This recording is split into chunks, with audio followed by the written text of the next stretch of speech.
Welcome back to the Decagonathon event, where athletes compete for gold in 10 different and completely unrelated events. We've already seen 8 of the 10 events take place, and the scores are almost tied for our remaining contestants. Let's take a quick review of what's happened so far in these events. Mr. M, the youngest contender, took quite a lead during the Napathon event and has a distinct advantage in the limbo.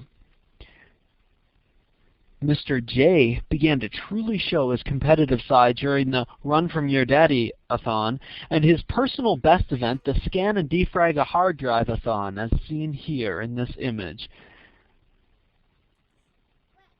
Later on, Miss E had run a close race, winning the Puzzle-a-thon, and still has her best events, the crayon coloring and oatmeal eating, to go.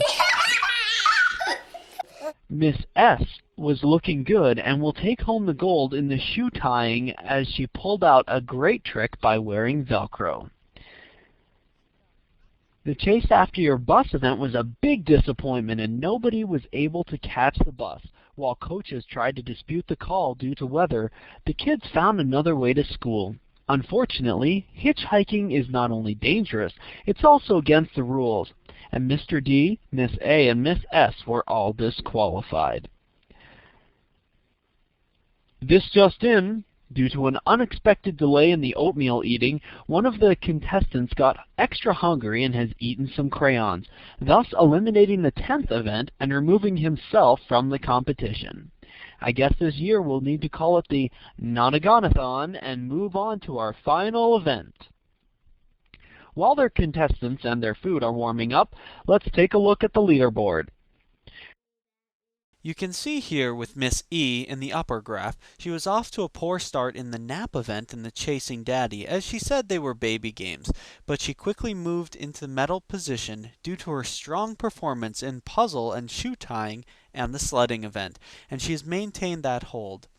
Mr. J started off strong, as you see here, but he lost some ground during the later events. Most notably, the Chasing Bus event hurt his standing as he did not participate due to preschool age. Speaking of his age, he's really holding his own. Not only is this his Olympic debut, it's also the first Math Olympics in his lifetime. Let's put in some lines of best fit to better see the general slope of their performance. The lines of best fit show a general slope of their performance. Miss E started out slow, but has put up strong scores in the end, thus giving her a positive slope.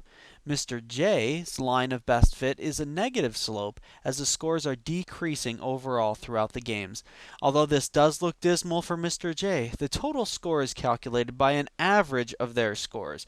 With the scores as they are and the drawing event removed, both competitors are competing for the gold in the final event. Let's go to them live.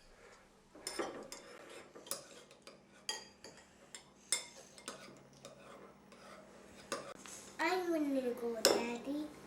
Okay, what do you have to do to win the gold? Eat, eat, eat. I eat win back. And the winner is